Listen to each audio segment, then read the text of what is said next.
everyone, and thank you for taking the time to tune into this presentation. I'm Jeryl Johnston, a New York-based composer originally from Oregon. The first thing to do, certainly, is to thank Composers Now for at least two things. The first of which is all of the work that they do in order to support living composers in general, for which I am most appreciative. And the second, of course, is to thank them for the opportunity that they've given me to use this platform to explain myself. Thank you very much to Composers Now. I've decided to organize this presentation somewhat in the manner of a musical set. To me, that means that we should start with the music first and do some talking later. So, this first piece that I've chosen is an excerpt from something that I produced specifically to use when I'm trying to explain what exactly it is that I think I'm doing, because it has a little bit of quite a few different things in it. So, let's start with this. Welcome to me.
Usually, when people hear that coming from this, they end up with some questions. And most of the time, the questions come under a heading that goes something like, how did I end up doing this? And in a nutshell, the answer is that I always went back and forth between traditions. My academic training has always been under the heading of classical, but I was never willing to relinquish my interests in jazz, whether or not I was supposed to be spending my time on it. And I've been all over Afro-Cuban music in one way or another ever since some friends took me out salsa dancing for my 21st birthday, after which I finished my degree and promptly ran away to join a salsa band, which has resulted in all sorts of adventures and projects.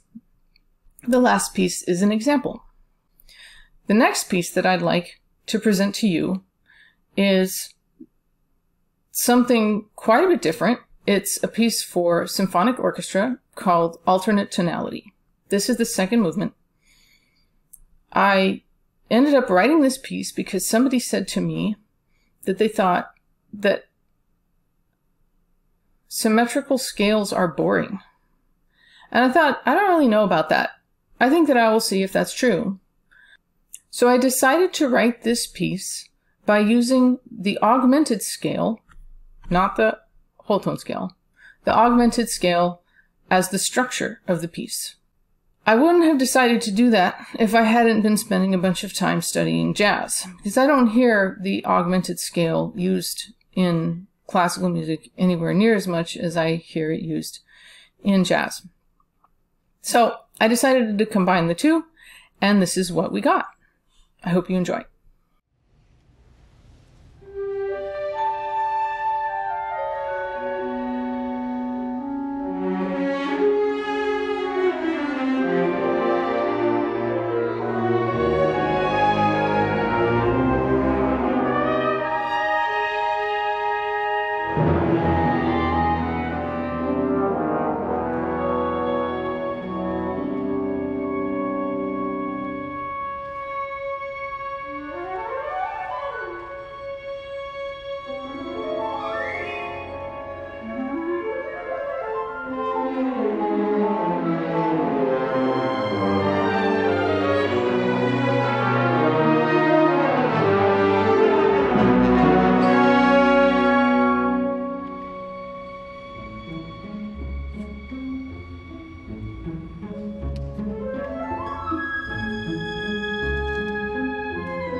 The next thing that I'd like to show you is the majority of a piece I wrote called The Dance That Escaped. In it, my aim was to explore the nature of a chamber ensemble by using rhythms that I had grown accustomed to while playing, singing, and dancing Afro-Cuban music. In this piece, every single rhythm that I've included has something to do with the rhythm called clave. I won't make this into a music lesson. There's a whole lot of stuff available online about clave if you're interested. Suffice it to say, if you don't know about it already, that clave is a very important rhythm that's used by a lot of musicians to organize music. Every single rhythm that's used in this piece has something to do with clave. One thing that seems to surprise people when they listen to this piece is that the entire thing is composed in a meter of 4, all the way through, without exception. I hope that you enjoy The Dance That Escaped.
Having spent a considerable amount of time studying Afro-Cuban music, I found myself developing an interest in its origins, which inspired me to study West African timeline music more directly.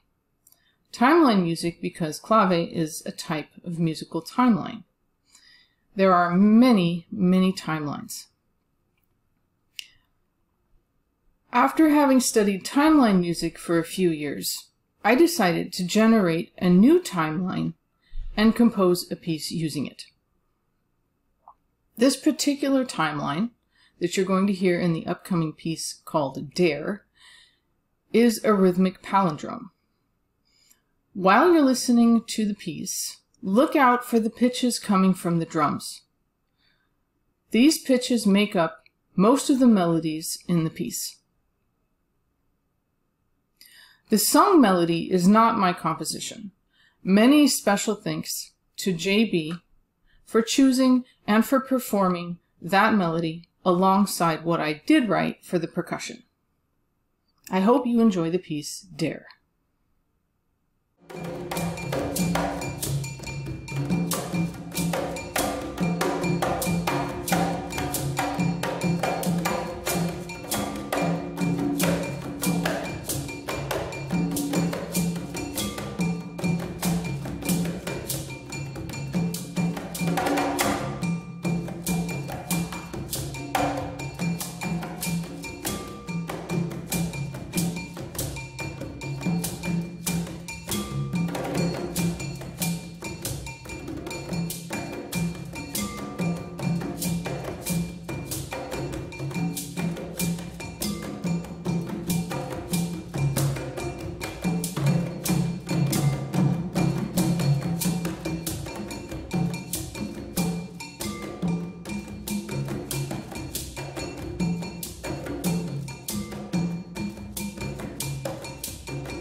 This brings us at last to the end of my set. Thank you so much for sticking with me this whole time and listening to all of this music. And thanks again to Composers Now for the platform. The last piece that I'm going to present to you is for Latin Big Band, and it's called What She Said. It's a piece that I like to think of as something of a silver lining. I wrote it when I was angry. And I was angry because there were some people who saw fit to leave me out. But, on the other hand, if they hadn't seen fit to leave me out, I never would have written this, and I wouldn't have this recording to show you. Besides, even though I wrote it when I was angry, I like to think that it's pretty fun to listen to as well. I hope you enjoy the last piece, What She Said, and I wish you good luck with whatever comes next.